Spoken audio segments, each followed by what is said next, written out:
What's going on, everybody? Welcome to another edition of Acts of Creation. And on this week's lesson, we check out Cold and Ugly by Tool. So as we revisit the golden days of Tool, one of the other heavily requested songs is Cold and Ugly. So we're going to jump right into it, okay?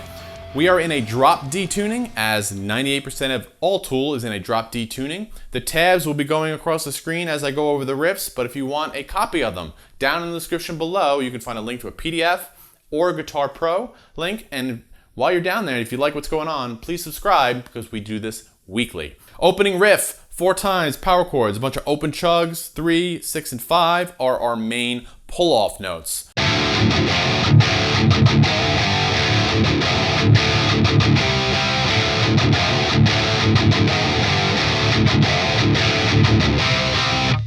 All right, so we open up with some open notes, one open, a couple muted.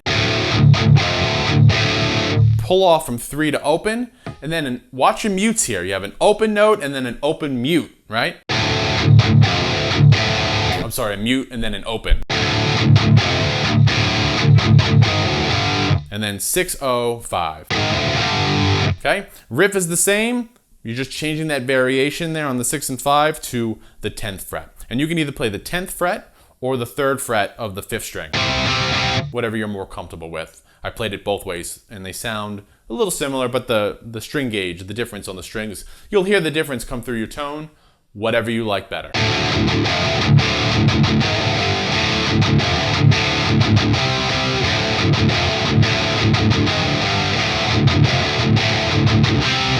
Okay, so you're going to go through that riff 4 times.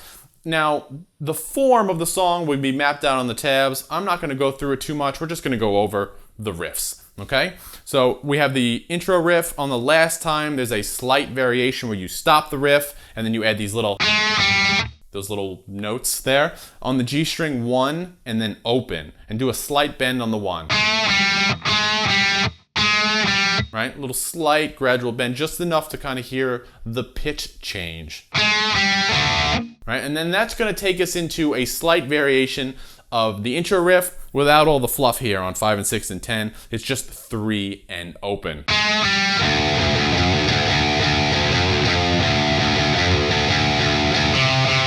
Very simple, straightforward riff.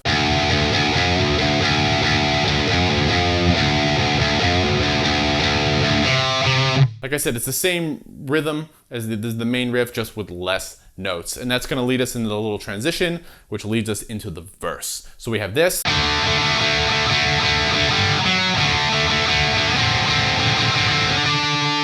All right, so we have power chord on our D and G string, 4 and 3.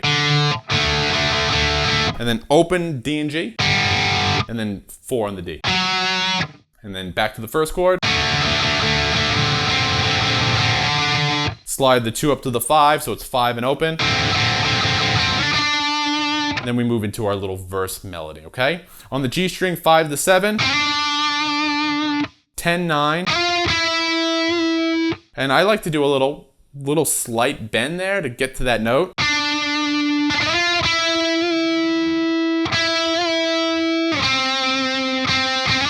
Down to the 5.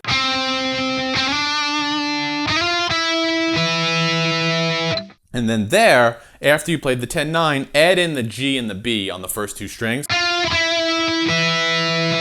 And a little slight bend. Ever so slightly. And that's going to bring us back to the main riff. The main riff is not repeated as many times here. It's half as much. And you have a slight variation. Instead of that, you kind of just build up on that chord. Makes sense? And then you have what I like to describe as the hammer-on riff, right? And this is a very typical and common pattern and riff of Adam Jones. You see this kind of pattern a lot. So we have...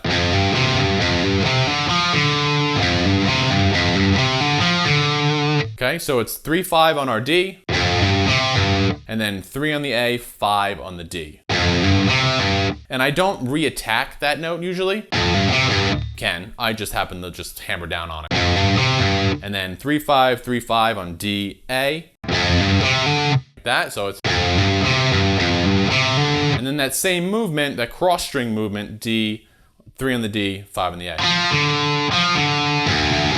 And all of that's going to be started off with some opens.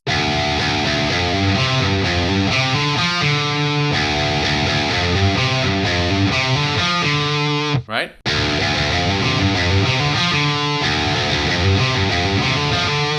Very common of Jones, even in the Wayback Machine. All of that's gonna basically, we're gonna kind of repeat. We're gonna play the main riff again, not as long, double check on the form, all right? Main riff again, you have the little transition idea into the verse. And now the verse is slightly different as it's not here anymore.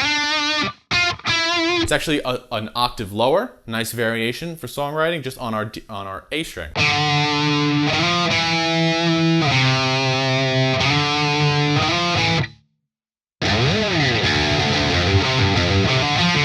Back into our hammer riff, which leads into the breakdown. Breakdown is going to ring out open nice and loud, and your BPMs are going to drop, so there is going to be a tempo change here, so just make sure you're aware of that. So the breakdown riff, we have a couple chords. We have 0, 5, 7.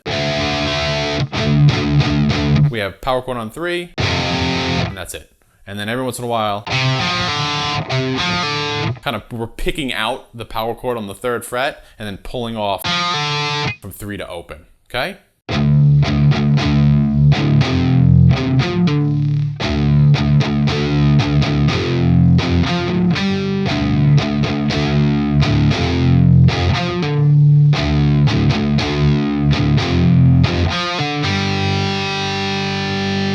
All right, so it's O, O, O, first chord, and then O, O, 3.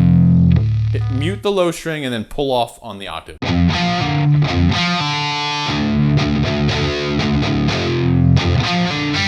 And like I said, the G string is on every other variation. That note's gonna ring out, bass line's gonna kick in, drum beat's gonna kick in, and the guitar is gonna join them on this riff.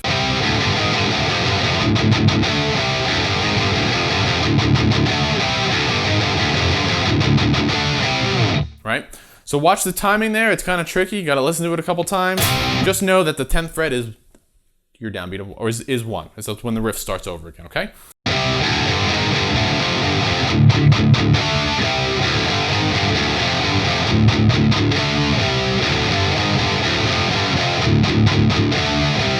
O 5 6 5, O 3 5 3, O O O.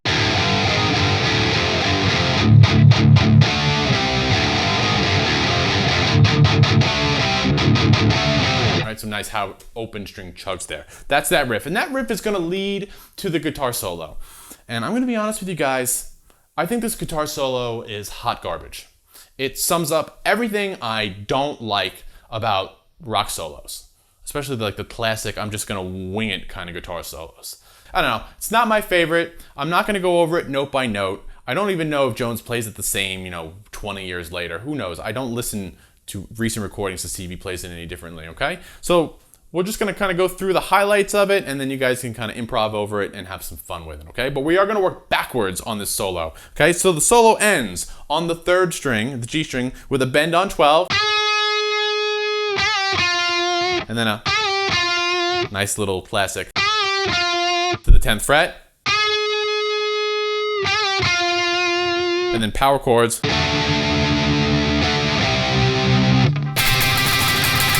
like that, okay? So we have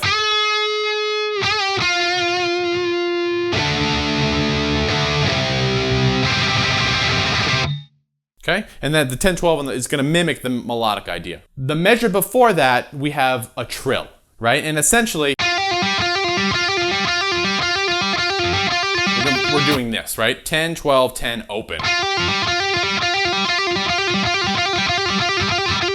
I like to double pick the first 10.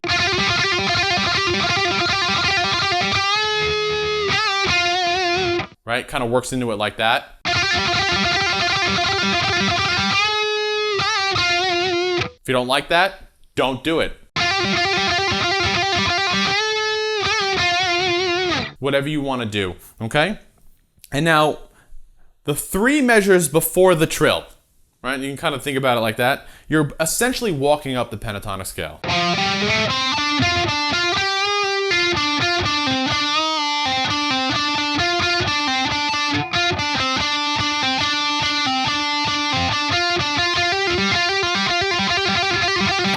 you're at that trill, right? So you're really doing all that kind of nonsense, and it's just nonsense to me. I don't like it. I'm sorry. Okay? So we're not going to go over that part, but that's what's going on. It's just pentatonic slop, improv, wing it, trill the shit out of it, and have a blast. All right? So there's a bend. Just watch the bends, honestly, because you can clearly hear the bends. There's a bend on the third string. In the beginning of it, after you climb up, there's a bend on the D string. Right? And then you're going to kind of work your way into the trills. So have fun with it. I'll tab out a little bit of something as a guideline and then just jam on it and have some fun with it, all right? The solo ends. We're at the verse, guitar's dead, and then the guitar is going to come back in with the main riff. Right? And you go through that a couple times, then you go back into the hammer riff a couple times.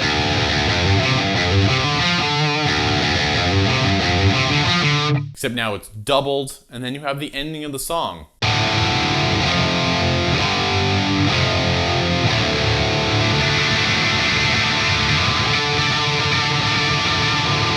Right? 0, 3, 5, 3. Hit a big power chord. Slide that up an octave. Have some fun with it. And there you go. Cold and Ugly. Great, aggressive, older track. So like I said, down in the description below, you can find the links for the PDF and Guitar Pro for the tabs for this song. While you're down there, if you liked what went on today, please subscribe because we do this weekly. And as always, let me know what you come up with. So until then, I'll see you next time. Thanks a lot.